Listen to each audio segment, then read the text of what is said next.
My people, good day. What exactly does Sheik Gumi intend to achieve with his call for President Buhari to resign? Well, media reports yesterday indicated that controversial Kaduna-based Islamic cleric and scholar Sheik Abubakar Ahmad Gumi has called on the president to resign from his position for not being able to bring the nation's security situation under control. The government's inability to protect Nigerians, the cleric said, has led unnecessary bloodshed in the land. The scholar stated that he was obliged, in the spirit of fairness, to call out the president over the issue and demand his resignation, since he did not and did the same thing to former President Goodluck Jonathan when insecurity escalated during his tenure in office. So according to Gumi, he said he did the same thing during Goodluck's administration. He called for Goodluck administration resignation, Goodluck himself, before Buhari came in and overthrew Goodluck. Well, Nigerians would ordinarily have taken sides with Gumi regarding his latest comments on the nation's security situation, but that has not been the case, primarily because of the man's antecedents. In essence, Nigerians do not trust him, are unsure of his motives, and do not think he was speaking in the overall interest of the nation because of his previous comments and actions on national security matters. Gumi has been spearheading a sustained and robust campaign for dialogue with the armed criminals and amnesty for them as well, after he went about visiting the renegades in their camps in a self-appointed peace initiative. In his determined and passionate advocacy for the armed criminals, the cleric has adopted various obnoxious tactics to achieve his self-serving goals. First, he tried hard to portray the hardened criminals as victims of circumstances. At several points, he has insisted that the bandits were revolting against decades of neglect and abandonment by successive administrations in power. He called their taking up arms against the Nigerian state a justifiable struggle arising from legitimate grievances. He likened the bandits' insurrection to the struggle for resource control by the militants in the oil-rich Niger Delta region of the country, and called on the federal government to grant amnesty to the bandits as it did to the militants. Okay, what this means is that when Yaradua was the president, the militancy was hot in the Niger Delta just because of the oil region, and according to the report says the Niger Delta were being neglected despite the fact that oil was being made from their land and their soil, so they do not have a benefit. There is no benefit, there's no dividend from the oil. That's why they started ravaging as militancy and started destroying or disrupting oil flow from the land, until when Yaradua gave them amnesty to compensate them. Same vein goes to Gumi advocating for this bandit just because they wanted government to give them amnesty. But in what essence? What is government giving amnesty for? And why will government give amnesty to bandits?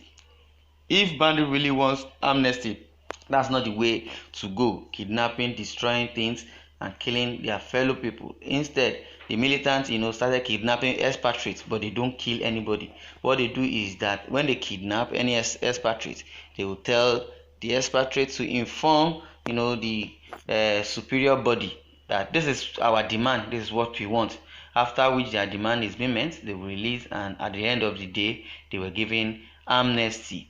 Well, to further buttress his argument, the cleric declared that the bandits are not killers, but strictly in the business of kidnapping for ransom.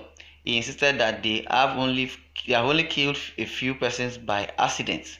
At another point, the cleric accused the media of being responsible for the continued worsening of the country's security situation. How?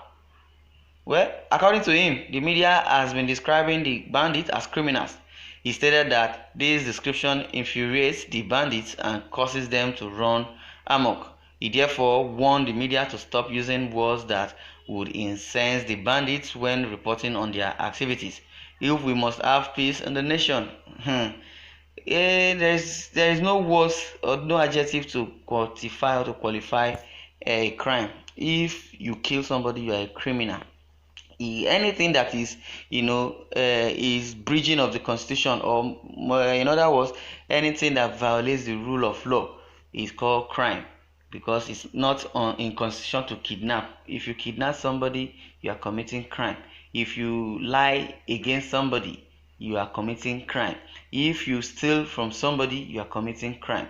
So a person that commits crime is called a criminal. So for the fact that these bandits are kidnapping, doing all sorts, killing, they are called criminal because it's against the constitution of Nigeria. So according to Gumi, he says the media is describing the bandits as criminals, and he stated that the description infuriates them. Why? Because people that they kill also are being infuriated. People that they kidnap their family have also been infuriated. So if you use gun to kidnap somebody and somebody reports you to the agency that can bring you or fetch you as a criminal, you are a criminal in the eyes of the law. So if you are telling us or you are advocating for them not to call them criminals, then what can you call them? Well, Gumi has also deployed threats, intimidation, and arm twisting tactics as well. At the point, he declared that the bandits were in the throes of acquiring surface to air missile to combat the Nigerian military if the government failed to immediately open talks with them, which they have done. They have already done it. They dropped this aircraft. They dropped it.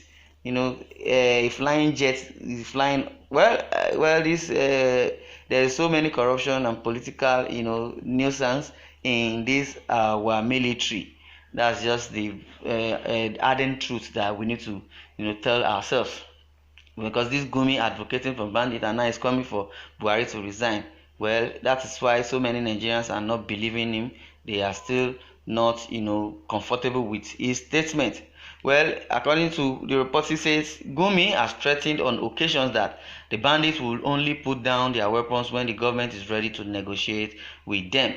I strongly suspect that Gumi, having failed at achieving his sinister objectives with the aforementioned options, has now resorted to using the blackmail option. With his latest vituperation against the president, the cleric perhaps hopes to blackmail the government into negotiating with the notorious armed bandits and eventually granting them amnesty. Or how else does one explain that a man who subtly justify the killings of bandits or by bandits by claiming that they only kill a few persons now cries over the shedding of innocent blood in the land? So Gumi will tell me you kill only few. So those few innocent persons that were killed, okay, are just animals. They are goats, they are not counted. They are not citizens of Nigeria, or they are not human beings. Well, this Gumi needs to be questioned. Well, I would like you to share your thoughts in the comment section. Thanks for listening and God bless you.